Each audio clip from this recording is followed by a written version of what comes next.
पहा पुन्हा अपूर्णांकाची तुलना यावर मी नवीन प्रश्न घेऊन आले पहा. पण या प्रश्नामध्ये पहा भिन्न अपूर्णांक आहेत. कोणताही याच्यात अंशही सारखा नाही छेदही सारखा नाही. आपण याच्या अगोदर पाहिले जर छेद समान असेल तर काय ज्याचा अंश मोठा तो अपूर्णांक मोठा, ज्याचा अंश लहान तो अपूर्णांक लहान.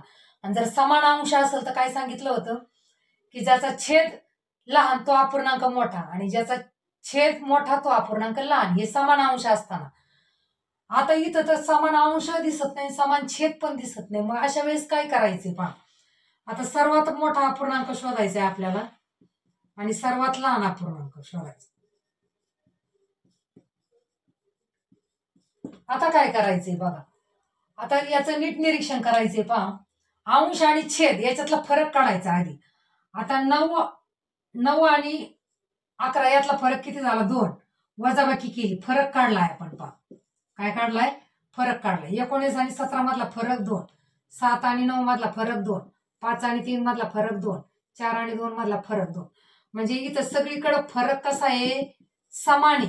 फरक कसा आहे समानी.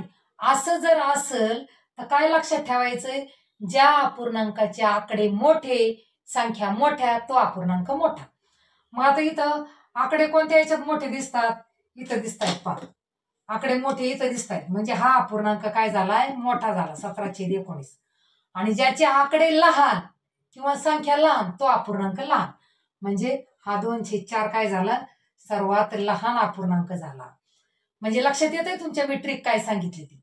असं जर असेल तर अंश आणि छेद याच्यातला फरक काढायचा. तो जर सगळीकडे सारखा असेल तर ज्या अपूर्णांकाच्या संख्या मोठ्या किंवा आकडे मोठे तो अपूर्णांक मोठा आणि ज्याच्या संख्या लहान किंवा अपूर्णांकातील आकडे लहान तो अपूर्णांक लहान.